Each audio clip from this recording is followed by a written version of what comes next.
chains and set us free.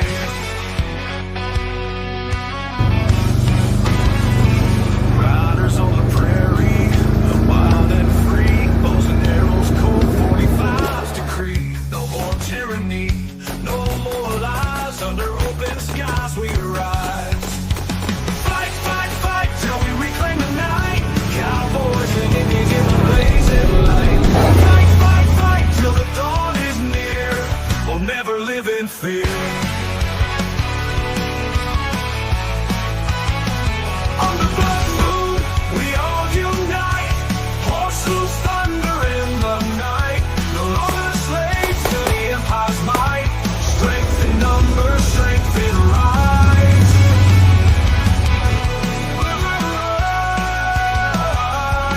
On the blood moon, we unite. Horse hooves thunder in the night.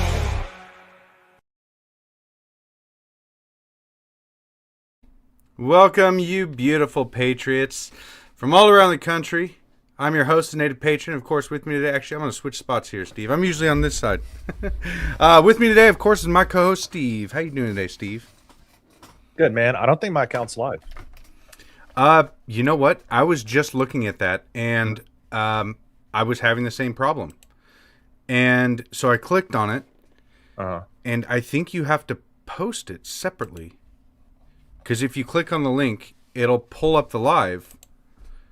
But I have 2 views on it. What's up, guys?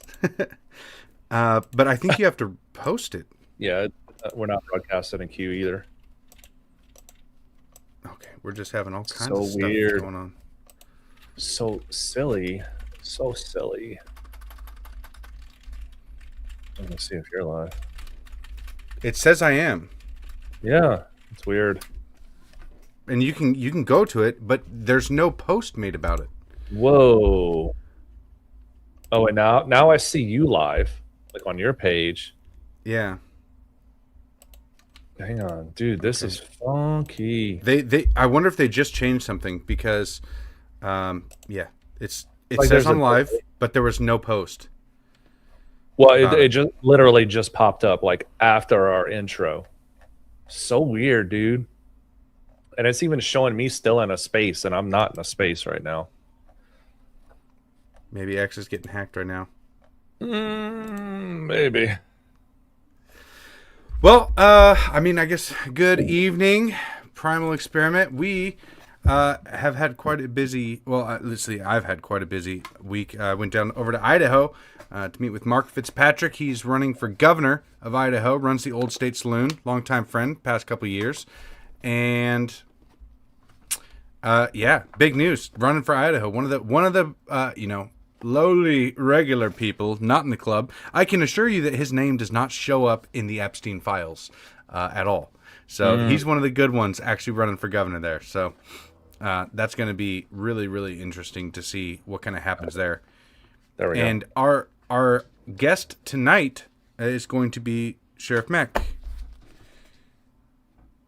Yeah. This is so. I took Q up. This is so fucking weird, dude.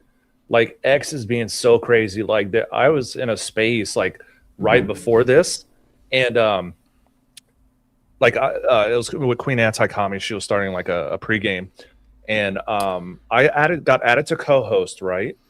And Yeah. like this has been happening to me on spaces. Like I'll get added to co-host and then immediately get dropped down a listener. And then they have to re-add me as speaker and get me back up on the panel. Dude, this is wild. I think my account's been like heavily attacked lately. Yeah. Okay. I actually have to call Sheriff Mack because he is having issues joining in. So that's why he's not. That's why he's not in. This is so fucking strange. Name and reason for calling. Talk to the people really quick if you can. Is this like a call 1-800? Like, oh, there we go. Okay, I'm finally showing live now. Took forever. So hey guys, fax hola, or is it hola? I don't know. I like hola, I guess. Like it a lot, I guess. We speak American here. I know. I was about. Well, he's saying this before Sheriff Mack comes on, so it's okay. Like when Sheriff Mack comes on, don't be speaking that Spanish because he might have a little issue with it. Hey, Allie B from Tennessee, first time joiner. Joiner, thank you. Anti-commie, high tism. I don't have the tism. So if you guys can, please share this live stream. I see Facts Matter already did. We're going to get started in a little bit. So Sheriff Mack apparently was having issues joining with the link that Maurice provided. So we'll get started real quick. We'll probably just BS a little bit about Epstein and a couple of the happenings that, took place within the last week. I've been kind of like leaving that alone. I guess the political realm, especially like today, when you saw Pam Bondi that was testifying in front of Congress, and she wouldn't even face the actual victims or turn back to the victims that were involved in with the Epstein client list. And I thought that was just, really, really poor behavior on the top cop in the the country. Oh, here we go. Sheriff Mack's in. Let's go. You're muted, buddy. Oh, okay. He just joined. He did just join. Okay, you guys, today we have Sheriff Mack on the show. I'll pull him up in just a minute. He's got a long list of achievements here, but he was the sheriff of Graham County, Arizona, was in law enforcement for 20 years, served as a patrol officer, sergeant, undercover agent, school resource officer, detective, and specialized in crimes against children. So he's been around for quite some time, and recently he's become the founder and president of the Constitutional Sheriffs and Peace Officers Association. If you look at our screen right down here, the link to the org is right there. So, right. Sheriff Mack, without further ado, we can kind of get into it. I apologize about the getting in here.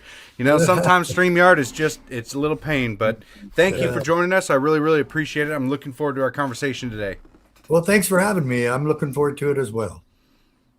So, yeah. Sheriff Mack, it's been a little while since you've been on the show, and a lot of things have transpired with the mass deportation program since the last time you were here. So, if you would give a couple of minute introduction. Some people may not know who you are; they probably should. But give a couple minutes spiel on who you are, what you've done, and how you won against SCOTUS, and that moving forward.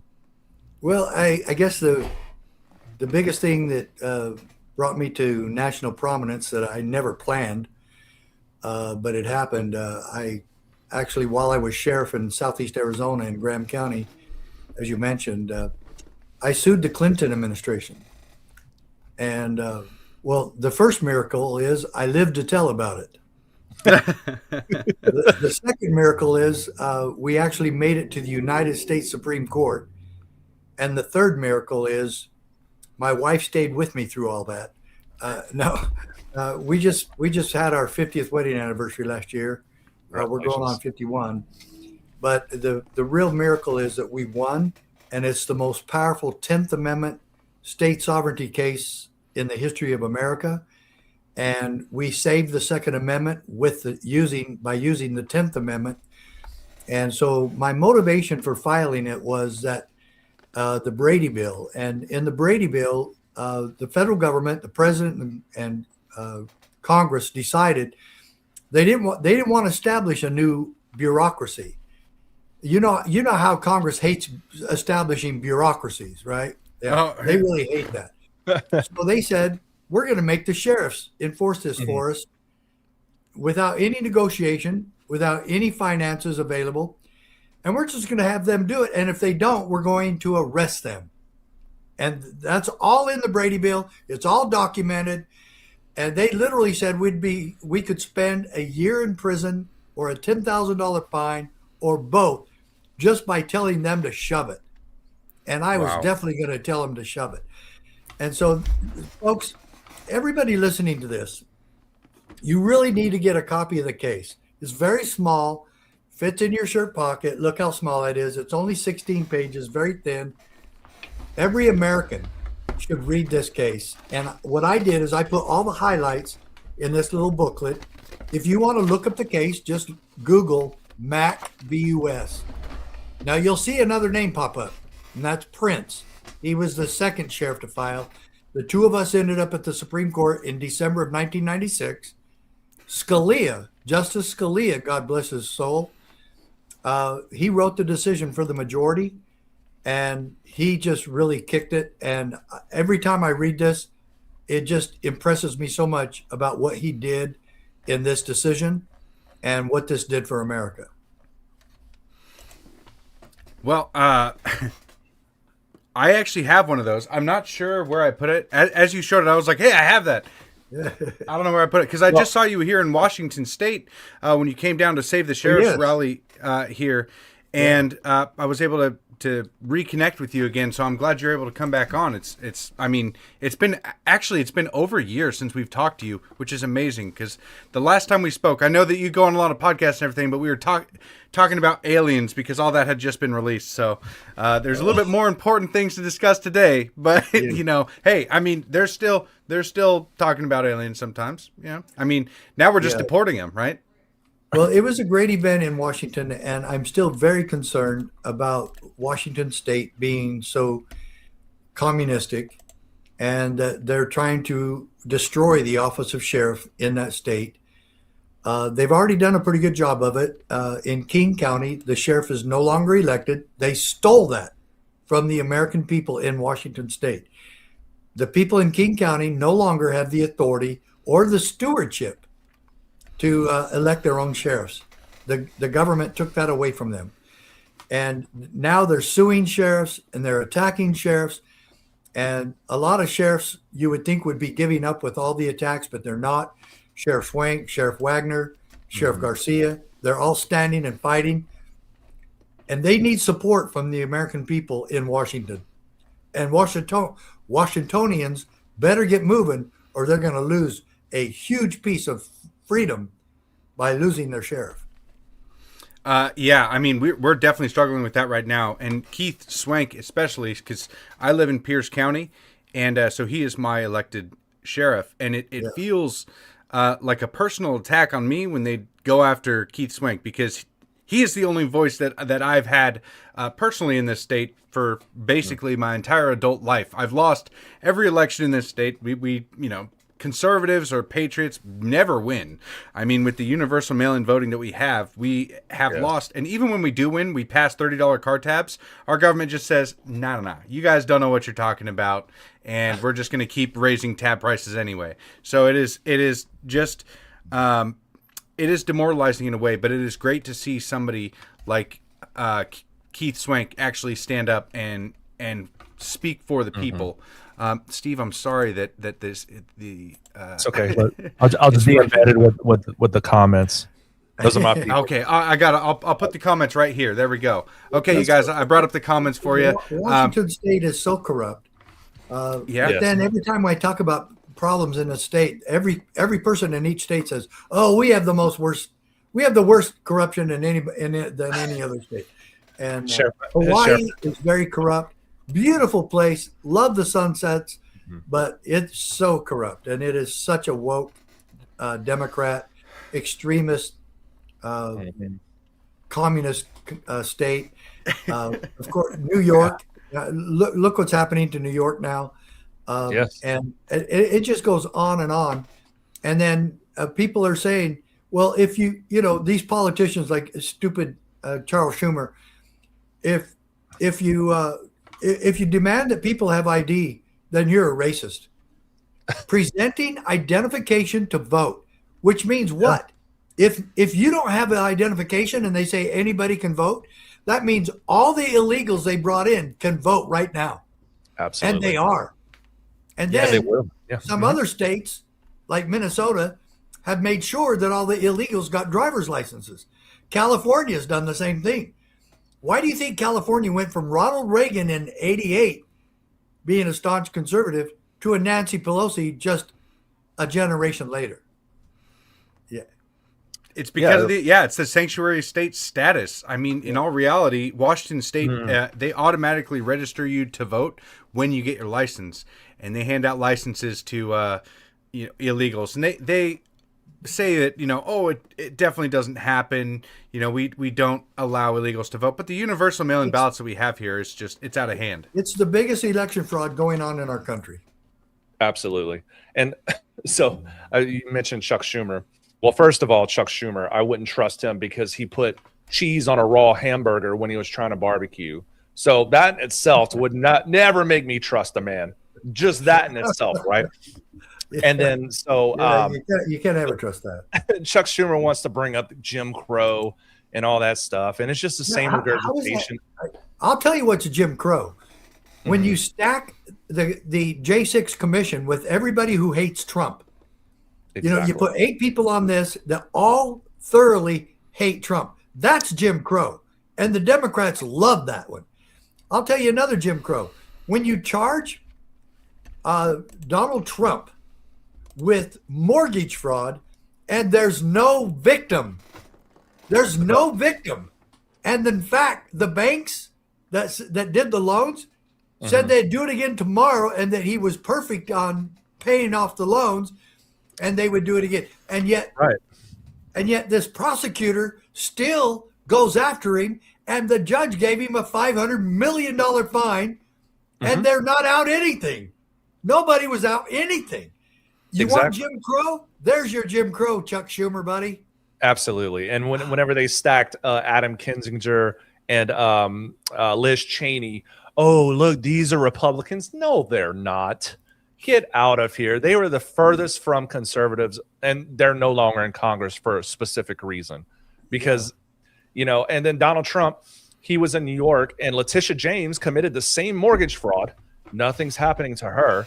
Yeah, and they created a new law. The judge threw it out. They have to redo it because the judge, their buddies in corruption threw it out. So it's ridiculous. It's absurd. She really did commit it. But hey, she gets her day in court just like anybody else. But Trump didn't really get a day in court. He got it in Jim Crow crazy bill. And this is and that the Democrats love every bit of that. And they want more. And now if the Democrats win this back, they're going to impeach this man again. Oh, absolutely. Yes. These midterms are, I know it's almost cliche. We always say like, this is the most important election in history, but it is the Save America Act is the most important piece of legislation that has been brought up to Congress. And I don't know how many decades. It passed the House today. It did the pre-approval process, to bring it to the floor, and the House actually passed it today. So if it gets the Senate vote, I'm not sure. Well, Charles Schumer said it would be dead on arrival. Well, so I don't know how he would block it, but I mean, Thune is the one that would have to bring it up. They don't care. And do they love democracy? They want democracy. We got to protect democracy from Donald Trump. Well, 71% of all Democrats still want people to show identification when they go to vote. Absolutely. So independents want 80%. And Republicans want 96%, and so I thought that was enough for a democracy, but no, these people are such liars and such crooks and so absolutely pathologically corrupt that it's a wonder that we've made it this far. And, Correct. And that's why a friend of mine who's a very prolific author, he and I are right now in the middle of writing a book about how Democrats are murdering America. Oh, absolutely. And our country. The new party of the Democrats is way different than what even since Clinton was in office. The Democratic Socialists of America, the DSA, is an extremist movement. That's who got Ilhan Omar elected, who got Zoran Mamdani elected. These people are like Chuck Schumer's and the Pelosi's. They're trying to be as extreme to just keep up with these people. And I feel like the Democrat Party is going to be, in 5 years, it's going to be completely different and just insane. I think it's already there. They're seeing the right. I don't think it'll be 5. I think it'll be 26. I bet we see it this year. And then the results of the election for 27, I think that's when we'll see it. And this is really going to be a disaster for all of us. I mean, if we went down the list, in fact, I'm making this list for the book right now, but if we made a list as to what happened during the Biden administration, and the Democrats are literally saying, we want all of this back. We want the border open. We want the criminals. We want the Tren de Aragua gangs. We want the international terrorist groups. We want more illegals, more fraud, more disastrous economy, and give everybody that comes here all these freebies at the taxpayer expense. Well, yes, we want all of that again. That's literally what they're doing.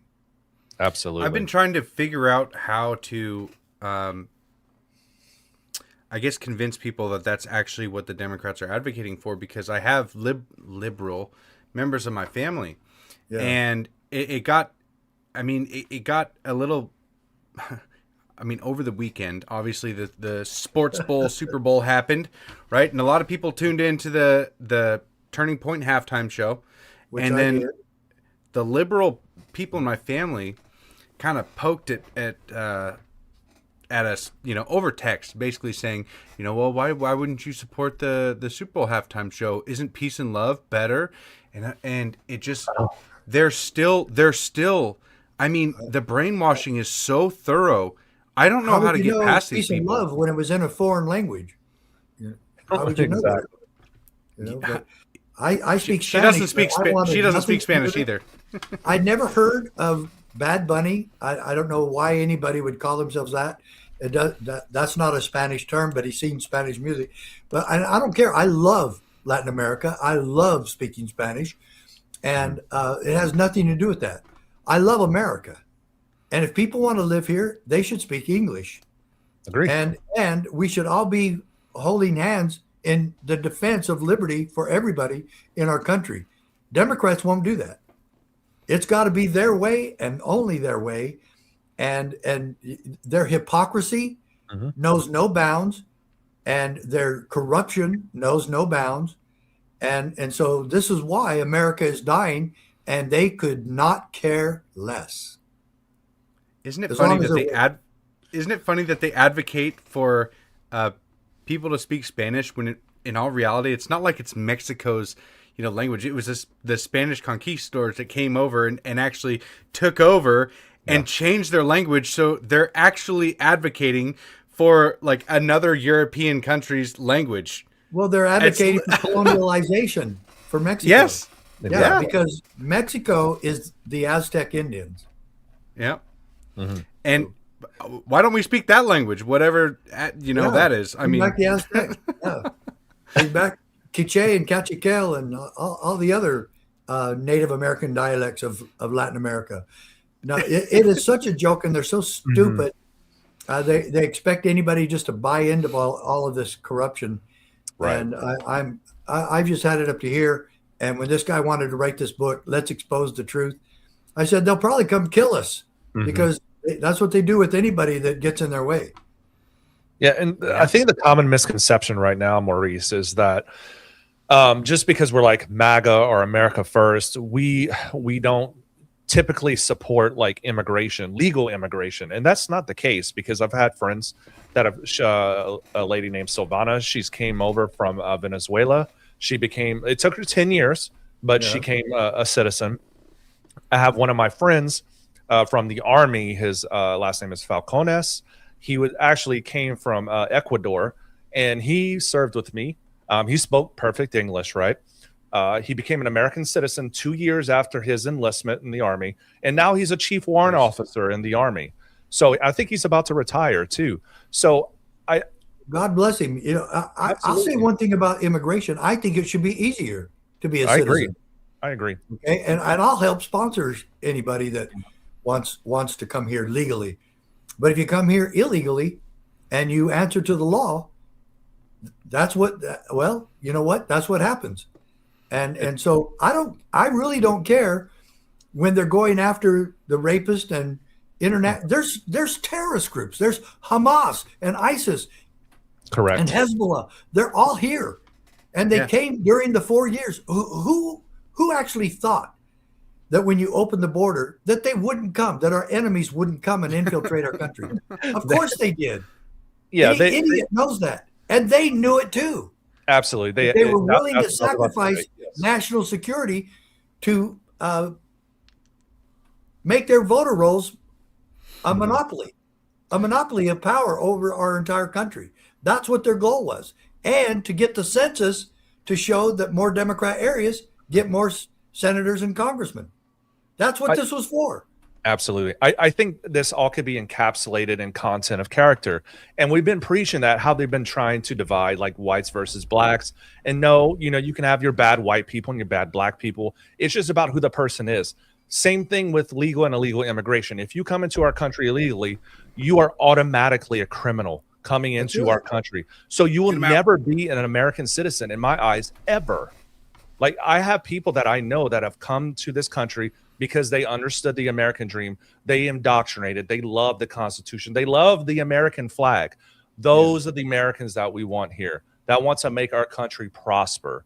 The other ones, they'll come here illegally, and they don't care. They'll wave the Mexican flag or any other flag from any other country because they don't care about America. I don't want those people here, right? That's how they ingratiate themselves to Americans, by waving the Mexican flag at protests and shutting down freeways and other streets, and then wave the Mexican flag. So we want you to stay or we want you to go home. Right. Yeah. But Sheriff Mack, and we haven't even talked about Minnesota yet. No. Actually, that's probably a good segue. But I'll say one thing before we break off to that. Sheriff Mack, what would happen if I went to Mexico City or Tijuana and I started walking down the street with the American flag waving? You wouldn't make it to your first job interview. There we go. Perfect. Exactly. Yeah. So Minnesota, that's been kind of the highlight of the last several months. I think it really kicked off with Nick Shirley exposing the fraud, the billions of dollars from Tim Walz and the Somalian leering centers. And it just seems like I guess the climate has been escalated a lot higher with Alex Peretti and Renee Good. Yeah, I couldn't think of her name. But we see like this has been all these like hotbed incidents have just been surrounded in areas that have been exposed with a lot of fraud. Right. Because we have Texas is number one in mass deportations in the country, but we don't see any of that stuff happening. So what is your take on this entire situation, Sheriff? Well, I can explain it probably the best with a little paraphrasing of Charles Dickens, Tale of Two Cities. Let's do the Tale of Two States, shall we? Okay. I love it. Let's look at Florida. Do they have protests there? Yeah, every now and again, sometimes big ones. What's the difference? Well, all 67 sheriffs in the state of Florida got together with one Governor DeSantis, and they devised a plan that all of them voted for unanimously, that all sheriffs, Democrat or Republican or no party, all the sheriffs would work together to get the criminals out of their state. And they wanted to get rid of the rapists and the human traffickers. Can you imagine a more heinous crime than selling children into sex slavery? I would say throw up in the woods, Sheriff. But when was the last time that a Democrat said, we want the human traffickers of sexual exploitation of children, we want them out of here. We want to help get them out of here. Tell me one Democrat that said that. That's right. You haven't. There isn't one. Okay. And I think one would that maybe Fetterman. Can you believe that Fetterman would be the voice of reason for the Democrats? And Bill Maher. They say all the time how crazy the Democrats are on these policies, and that they're taking on 80-20 issues. On sexual exploitation of children, it's 99.9 to 0.1 to 0.01. This is absolute insanity, and they're going to win on that. How could we possibly let them win on that in the 26 midterm? That's just absolute insanity. So anyway, to finish the tale of two states, Florida is being strict about crimes being committed at protests. The sheriffs and their deputies are out there protecting the protesters, making sure that their right to protest is protected. and they're making sure that anybody gets out of line goes to jail, and they're making sure that ICE agents have backup and that they are protected. So you've had nobody get killed in Florida.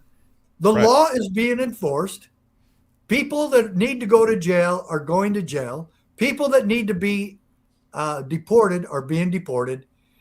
And there is peace and calm in the streets. Now we take on Minnesota. And we have a huge, as you alluded to earlier, a huge crime known as fraud for any of the entitlement programs that got initiated during COVID-19. So these people are stealing. And after. It was during the Biden administration. Oh, yeah. I mean, some of these are brand new. Yeah, it started during COVID. And these people were committing fraud and setting up businesses, especially daycare centers and nursing homes. And it was all fraud. And these people were stealing money and shipping it back to fund terrorist activities in Africa and the Middle East. Yes. And wow, we've forgotten about that now because ICE agents are murderers, and ICE agents are causing all this havoc, and they're causing all this trouble. Boy, wasn't the governor and the mayor of Minneapolis thrilled to have those deaths occur so that they could distract everybody from the crimes that they actually supported. And that's the difference. Folks, when you have local sheriffs getting involved in this, people are protected, the laws are enforced, and the criminals are taken care of. And Minnesota is doing just the opposite of Florida, and they expect everybody to support them in it. And the crazy thing of it is, they're getting a lot of support. Folks, we've got to wake up before that's too late and make sure that we hold the politicians' feet to the fire. Ellison, the AG, crook and a liar. Walls, crook and a liar. Mayor Frey, crook and a liar. And the people have got to get involved in this. I do want to say that I don't believe there's enough evidence on the Preddy shooting to really say one way or the other if he deserved to be have lethal force used against him. I don't know. But on the other one, on Renee Good, first of all, I'll say this. She was a big part of the problem. She was egging them on. She was being belligerent, very disrespectful. And she was asked to do this, and she was set up to do this, and she agreed to do this. And then she ran her vehicle into a police officer, an ICE agent. Did he have the authority at that time, the right to use lethal force against her? I'm afraid that he did. But I will say this. I personally have been in similar situations, and I would not have taken the shot. And the reason I would not have is because as soon as I was hit, if I had been hit, as soon as he was hit, the threat was over. It was over. She was past him. He knew it. And he had a case 2 months before that where he was dragged. And I'm sure that played into it. But you can't let that affect this situation. This situation is not justified by what happened to him 2 months ago. It's not. No. And so I think he's going to be exonerated criminally. I think he's going to be held liable civilly. And I would have never taken the shot. I don't mean him any ill will, but I would not have taken the shot. And any of the other officers standing next to him would have had the right to take the shot, and nobody did. And that's going to hurt him. You know, it doesn't matter if it's them or him. If she's committing a crime, if she's committing an aggravated assault with a dangerous weapon, which is what that vehicle, she turned the vehicle into, they could have all shot, but they didn't. And I think they saw that it just, what I said earlier, the threat was over very quickly, and she didn't need to be shot at that point. So I'm sorry about the whole thing. I don't like anybody getting killed. I thank God I never had to shoot anybody in the 20 years I was there.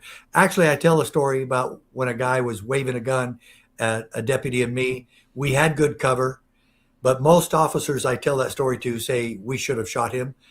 But there was one other thing that got in our way really badly, and that was his 10-year-old son kept standing next to him. And this guy was in a meth rage, and he was out of his mind. We finally talked him into putting the gun down. We took the gun, arrested him, and put the son with a grandparent.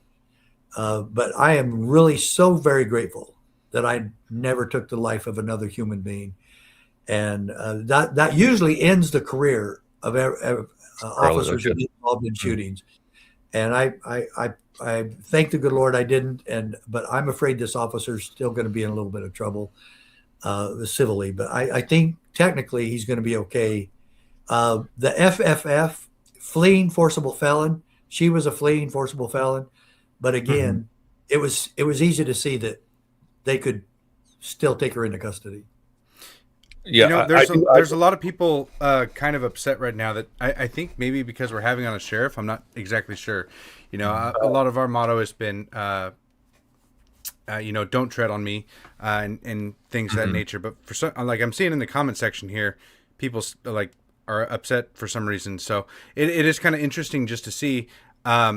There is they're upset with me saying I wouldn't have shot her.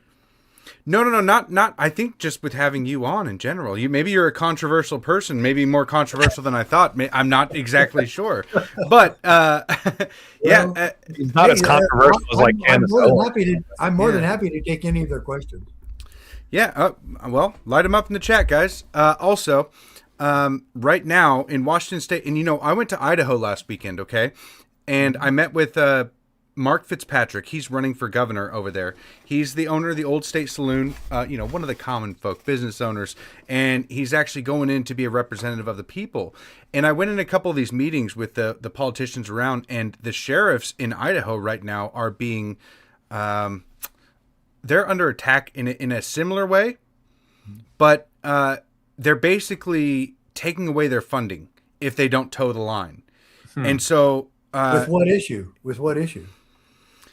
Various issues. I mean, it's basically that there's committees that control their funding, and they've been stripping the sheriff of funding because, I don't know if I'm really allowed, supposed to say there, what was exactly happening in that meeting, but in all reality, it made me think, okay, the sheriffs in Idaho are under attack, and the sheriffs in Washington State are under attack. And I mean, this is kind of going down the line. I don't think people realize how important having a constitutional sheriff is, because now it is the only backstop. And somebody like Keith Swank coming out and saying that you will not, like, I don't respect your authority. My power comes from the people, from the consent of the governed, and they elected me as sheriff. He doesn't answer to the politicians. He answers to the people.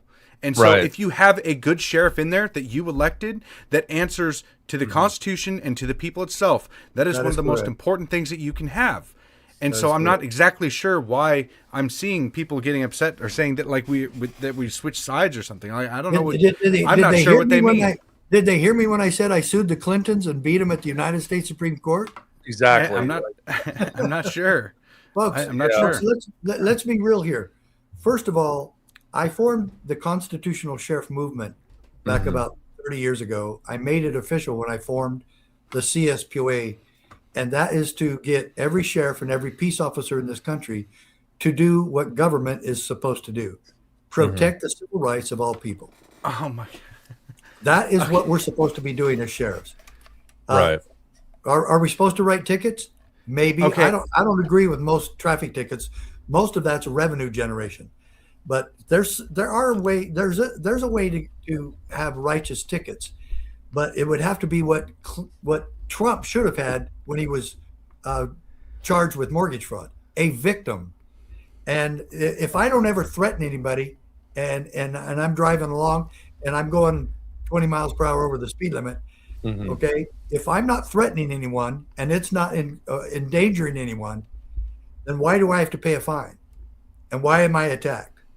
And so that's really the reasonableness that should be among all our police nationwide.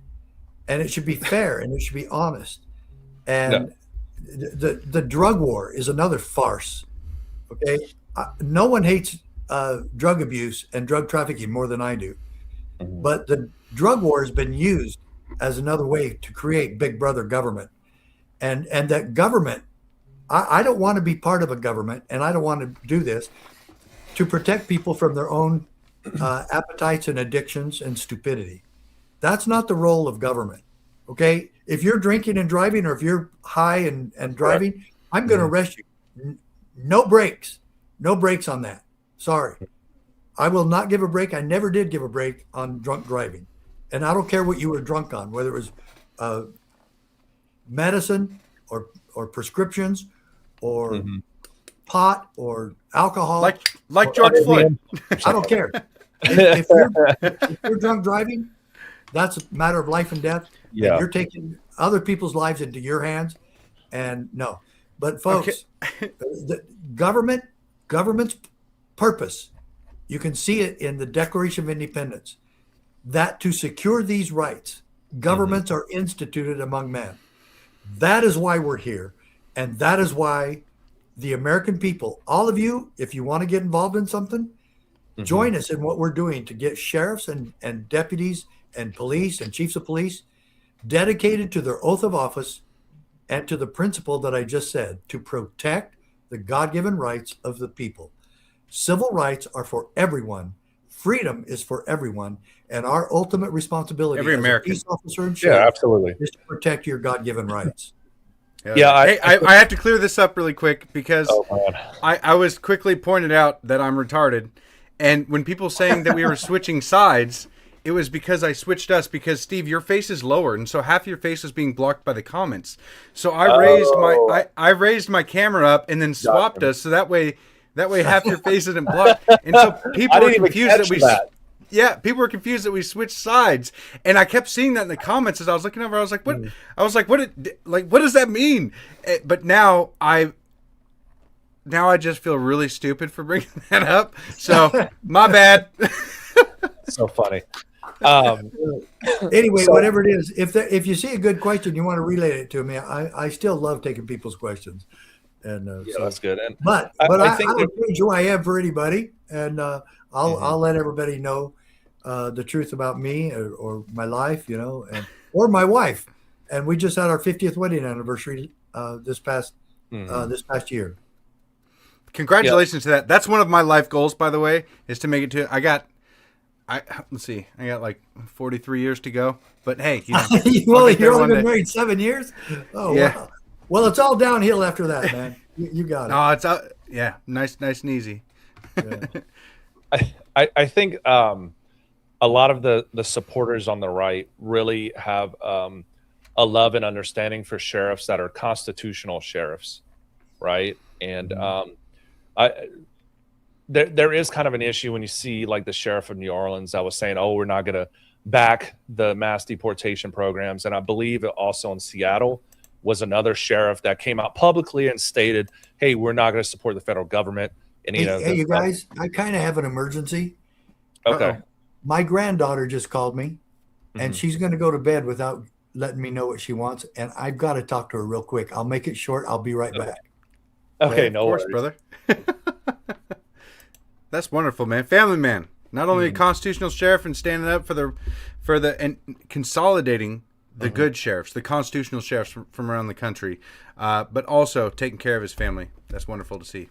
Yeah, I do want to follow up on jurisdiction type things, and then also I want to talk to him about how now Democrats are concerned about the Second Amendment when decades prior they didn't care about, law-abiding citizens carrying weapons in public, but now in Minnesota these guys are carrying ARs, and they're like, "Oh, MAGA is going to be triggered now." In fact, no, I'm like, no, if you're going to be legal and not point your weapon at anybody, do what you want.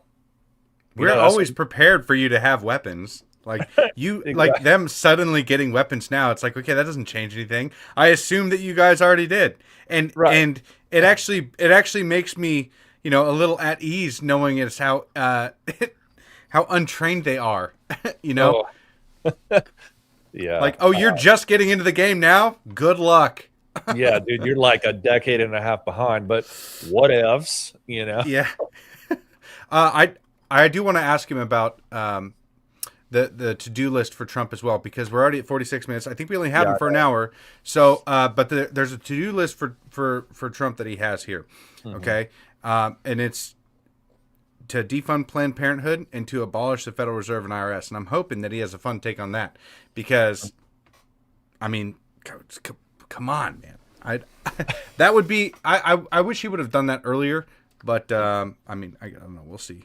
It's all good. I mean, depending on when he gets back, we'll have like a good solid 10 minutes. So I think we can get to a little bit of,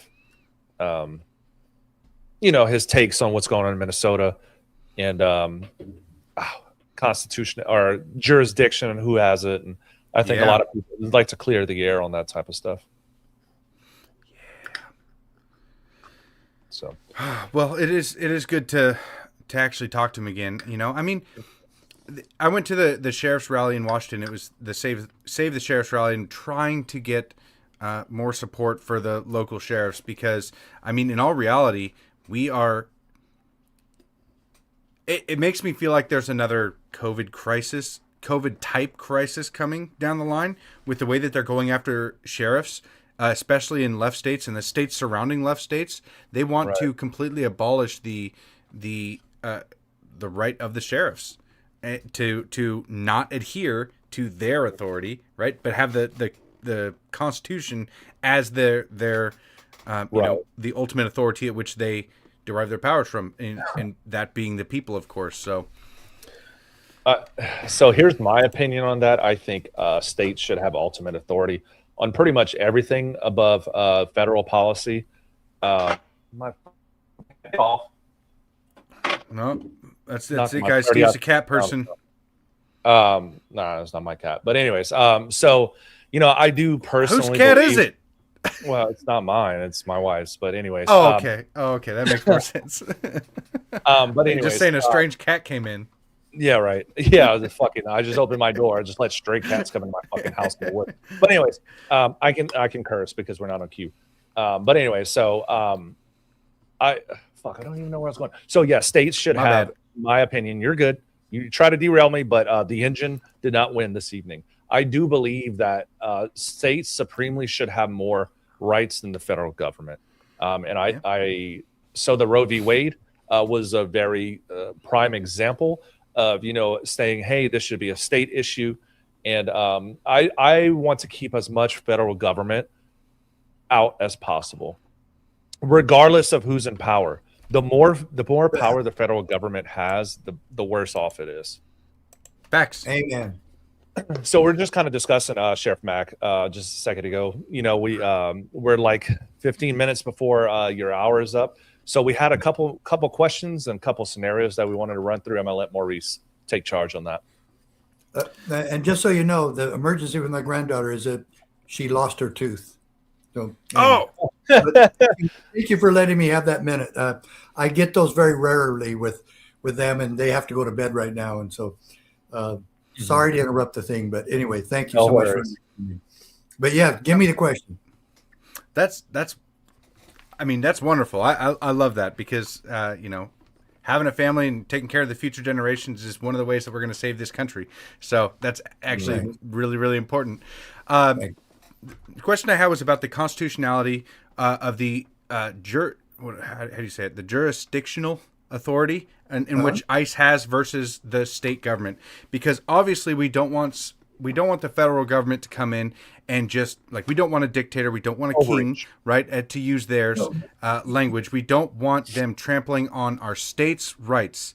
But what kind of authority does ICE actually have under the authority of the federal government to go in and do this? Because it seems that is an excellent question. And there's two places where it's spelled out. Article 1, Section 8 says naturalization is a federal issue. Okay. Mm-hmm. The other one is Article 4, Section 4 of the United States Constitution. And Article 4 details, and I'll read Article 4, Section 4. It's pretty short. This is amazing in and of itself. The United States shall guarantee to every state in the Union a republican form of government. So we're not a democracy. The Constitution even states it. We're supposed to be a republican form of government. And shall protect each of them, each state, against invasion. And then after that, it goes down a little one sentence, and against domestic violence. Mm-hmm. So President Trump, so that's like case also brings makes this a very solid point. And Scalia, and that's why everybody needs to get these, folks. CSPOA.org, CSPOA.org. Get these books. You should get that. Look, you get 3 of these for $5. So get a bunch of them and pass them around to each other. And it's on the front page, and it shows my hand like that holding them. But get these. They're easy to get, and you need to pass these around to other people. Big time. And you need to watch that video of me. That's a 90-second video, and it's absolutely. There it is. There it is. Right there. There's that booklet. Punch that, click that, and order 15 to 20 of them. And pass these around to your local officials, because this will surprise them. Look what Scalia does. He quotes the Federalist Papers, and on page 9, he says this, quoting the Federalist Papers. Hence, a double security arises to the rights of the people. Yes, I have this memorized.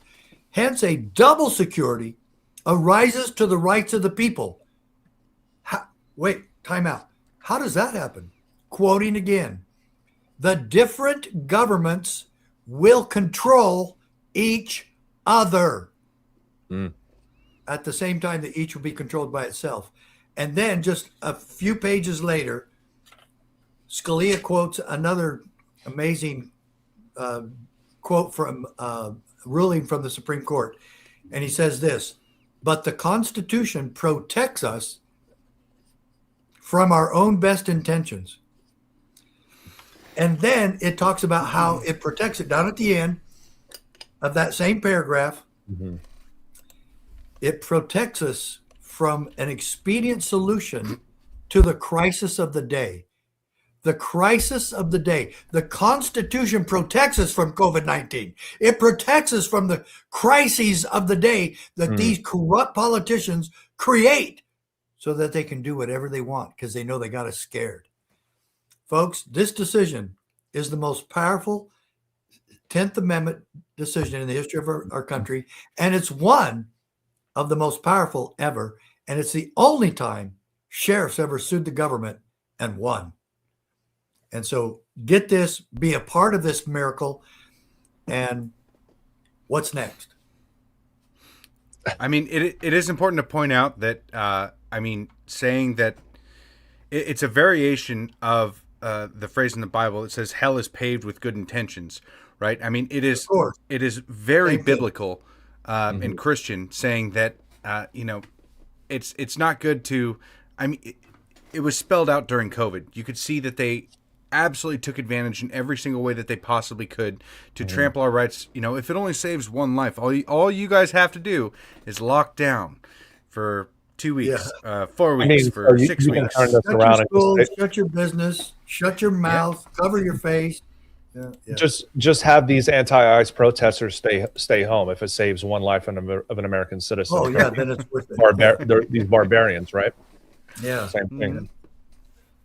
No, I'll never go along with that, and I didn't go along with it this last time, and I still flew because it was my job. It's working with the CSPOA. I still flew all over the country, and I tried every way to disguise me wearing a mask, and they always caught on. So finally, their own rule was, unless you're eating, you don't have to wear it. And then they even changed that after a while. Right. But that's why I gained so much weight on that, because I was eating peanuts or Cheez-Its or whatever I could. I mean, anything and everything. I was The math. eating the whole way. Right. And going from Phoenix to New York, eating for 4 hours straight, it was There's pretty only tough. so much trail mix you can eat in a 4-hour trip, right? Exactly. So some kind of the recent banter from the left when Alex Peretti was taken out by ICE agents or federal law enforcement is that they started carrying weapons around Minneapolis, ARs or any time of like long barrel rifle or like pistols around. And they will state And that the Democrats were all favor that for once. correct. The point is like now you guys care about the Second Amendment. Where's this logic? You've been trying to take all of our guns away for these many decades, and you know what? I'm a 2A absolutionist, so like I'm okay with it. It's about intention. What is your intention carrying that weapon? And I would never go to a protest, but if I would go, I would not be armed, because one, I totally agree with you. You're a threat. Two, you put yourself at danger, because if your weapon is not holstered correctly, someone can easily swoop in and take your weapon and attack other people. So there's just too much danger to put yourself and others by bringing a weapon to a protest. So in my opinion, like, yes, 2A, you should be able to carry, but you also have to be a responsible gun owner and understand the implied risks by doing so. 4 rules of gun safety. Keep your finger off the trigger till you're ready to shoot. Right. Treat every weapon as if it's loaded. I'm still drinking. Side picture? No. Know your target. Know your target and what's behind it. Sorry, I should have asked you to help out, but I'm military, so like I'm like breathing, trigger squeeze, aiming, like sight picture.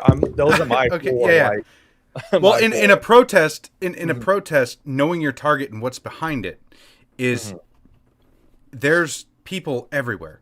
And it becomes extremely difficult. So if you were to carry into a protest and you are in a mob of people, you shoot, you're responsible for everything that you hit. Anything that you point your weapon at, which is the 4th rule, don't point your weapon at anything you don't want to kill or destroy. You'd break almost every single rule. If you had to try and use it defensively in a protest like that, where you're in a large crowd of people. Now, I'm not saying that you shouldn't carry. If you're going to a state fair or depends on your laws around there, right? I'm not going to encourage you to break the law. But when you are exercising your right to carry, you have to understand that it is your responsibility. And whenever you pull out that weapon, and if you're at a protest, it is a very dangerous thing, not just for you, but for all the people around. And getting your weapon taken is not fun either. So, well, speaking of being an absolutist, I don't believe in any permits either. Based. Yeah, same. I should be able to have a 240 Bravo. Yeah. 7.62 automatic fed machine gun. The reciprocity laws for the nation should be a moot point, because they can't have permits and restrictions on gun ownership in the first place. Mm-hmm. Can they go after people who've committed crimes with guns? Yes. Keep them in prison the first time, and then when they do serve their sentence, then keep guns away from them. I don't care. I don't care about that one. Some people even say, well, if he's paid his dues and paid his debt to society, why can't he have his gun back? Because he's proven that he's not safe with them.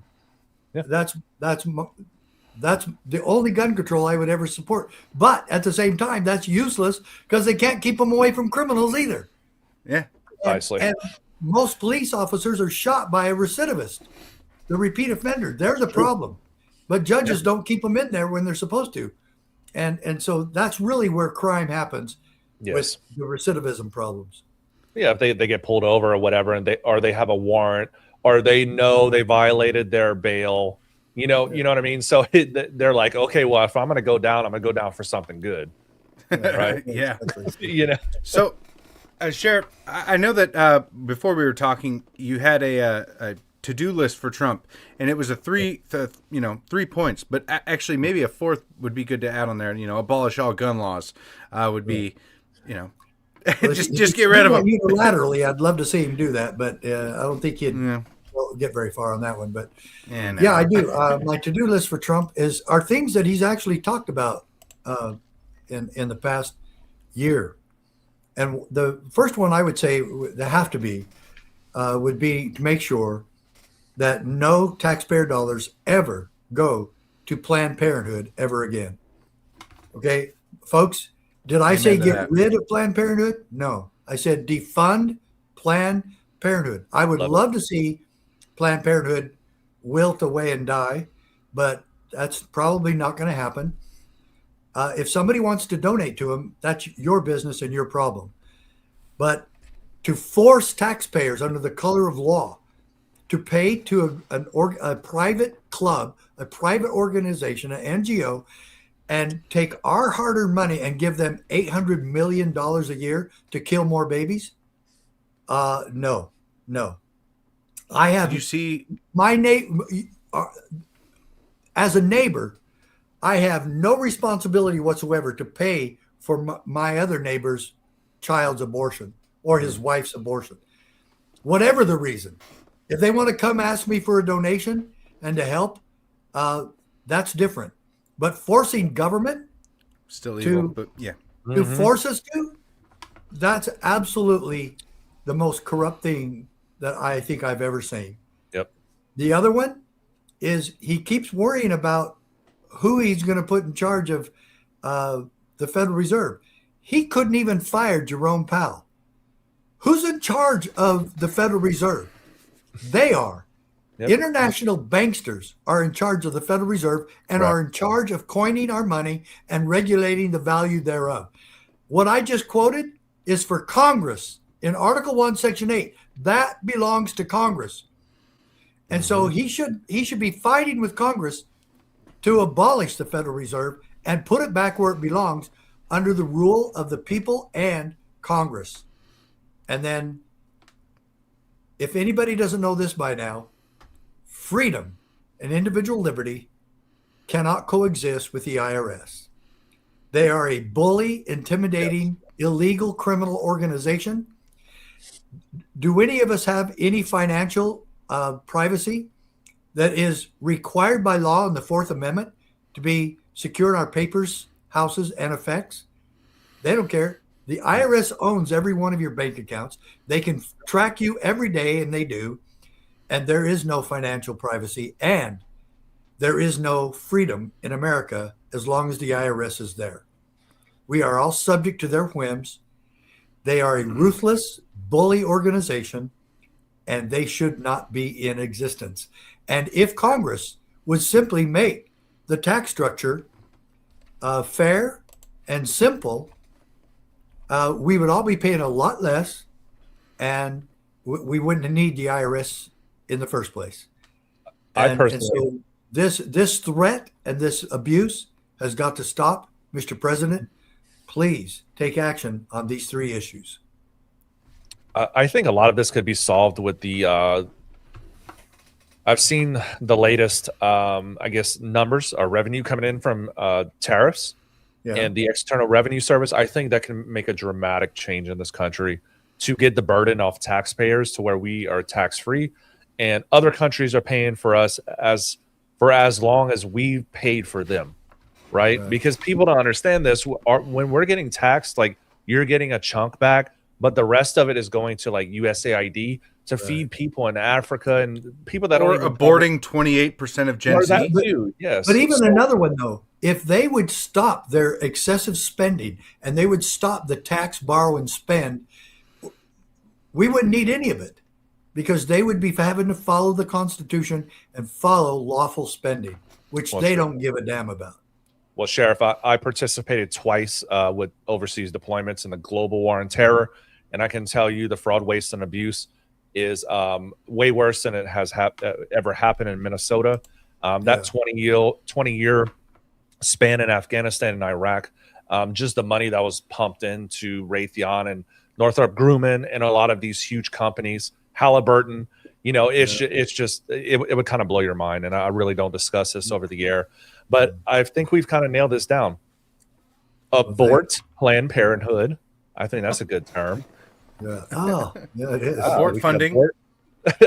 abort taxpayer funding of Planned Parenthood, maybe a little bit more kosher or friendly.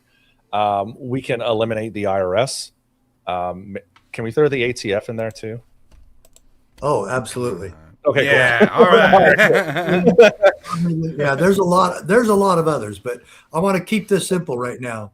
But Mhm. yes, we definitely need to get rid of 90% of the bureaucracies in Washington, D.C. Got to Right. go. So, And the international gangster bankers, get rid of them. Yep. Yeah. Federal Reserve. In the Federal Reserve. Yeah. Just be done I with love it. That's well, good. thank you, That's guys. a great way to Appreciate it. end. Thank you. Thank you. Absolutely. Yeah, this has been awesome. I know it's been a while. We'd love to have you back on again when you can. You guys, please visit his website. It's on the bottom right here, as you can see. It's going by just right. CSPOA.org. Yeah, CSPOA. Yeah. Follow Sheriff Mack at Real CSPOA. Yeah, all the socials are linked down below in the comments there. So make sure you visit his site. Follow him This on is X. your and this is your action. This is your call to action. Mm-hmm. Join the CSPA posse, get some of these and pass them around. Pick 3 local officials and go take that to them and say, this was a U.S. Supreme Court decision. You've never been told about this. Why? Read it and let's talk again. Interesting. I Beautiful. love it. Sheriff Mack, thank you for coming on. I really appreciate For it. having me. Freedom still matters, and it's why we're here. We the people. What did Jefferson say? The price of liberty is eternal vigilance, and he was talking to us. He was talking to you and me. Thanks, guys. Absolutely. Thank you so much for joining. It's always a pleasure. We need to get you on sooner than later this next time. Let's do it. Yeah, let's do it. Thanks. All right. Oh, wonderful guy. I love that guy. Absolutely, man. And It's always a pleasure, man.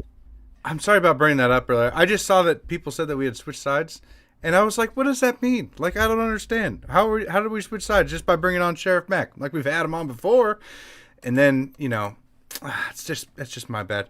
Steve froze, so that's a good spot to free. There he is. He's back. Right up.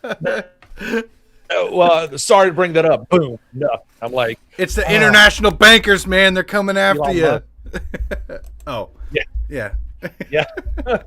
We won't say who those are, but it's okay. We understand. No, But anyways, man, it's been the a great globalists show. and the Sheriff international Mack is so bankers. Yeah. Sheriff Mack's always a pleasure, dude. Hopefully we can get him back in Yeah. soon, and we can kind of get into a little bit more meat and potatoes. We're kind of like really like high level, talking this evening, and I hope he can really kind of lay out his plan, like full force, like how do we deport all of these people before maybe not midterms, but maybe before the end of his presidency.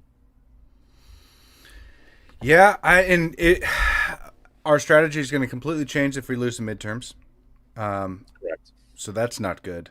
But hey, That's why. stop Stop dividing, start uniting. We need to crush these commies in midterms. That's all I'm going and to say. international bankers.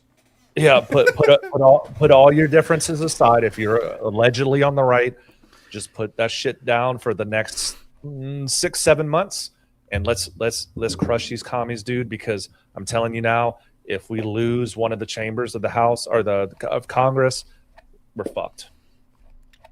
Yeah, and it'll be good to see what happens with the SAVE Act. I know we weren't able to, really get deep into that, but we did discuss it. Hopefully the Senate doesn't get it down because Totally. it might change everything here in Washington State if they even listen to it. So, we'll see. I turn red. You never know. Yeah. Thank you guys for tuning in tonight. I am going to post the interview probably tomorrow that I had with Mark, even though it was supposed to be posted yesterday. I have a little bit of crazies where if I socialize with people too much, I end up just going crazy. So I decided to log off the internet yesterday and just spend time with my family. Even though I had other obligations, I was like, nope, sorry. I don't want to talk to anybody. That's how I stay sane. No. Right on. Me, I just stay in the mix all the time, and I'm just kind of like a psycho regardless. Yeah. So- well, I don't want to hit that breaking point. I don't want to crash out just I'm yet. past You know. that, dude. I don't even care anymore.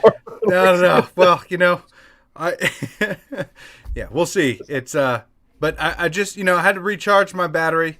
Be able to, I love I had a really great time in Idaho. It was amazing seeing. I mean, I met a whole bunch of new people, and I mean, supporting Mark going for governor. He's going to be based as all get out, so it'll be interesting to see him kind of take apart the rhinos up there. So that'll be really cool.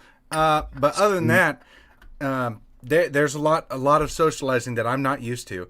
So You're like, oh, autism activated. Right. Yeah, exactly. My hand is doing great-ish as long as I don't use it. I can use these fingers really well. I still have range of motion, but if I grab something, it is extremely painful. So I can use. I've gotten pretty good at using these ones, but yeah, it's still not great. All right, homie. So, Let's call this. yeah. Call this tonight. Yeah, thank you guys for tuning in. Share the podcast, and we'll see you on Monday. And if you guys want to see any more on YouTube, I'll be going live there probably tomorrow sometime. Take care, you guys. God bless. Peace. Peace.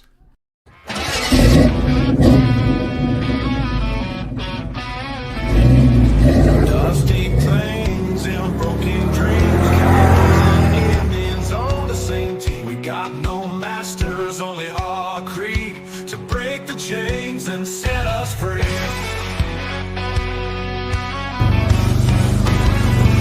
Riders on the prairie, wild and free. Bows and arrows, Colt 45's decree. No more tyranny, no more lies. Under open skies we rise. Fight, fight, fight till we reclaim the night. Cowboys and Indians in the blazing light. Fight, fight, fight till the dawn is near. We'll never live in fear. On the blood moon, we all unite. Horse whose thunder in the night. No longer slaves to the empire's might. Strength in numbers, strength in rise.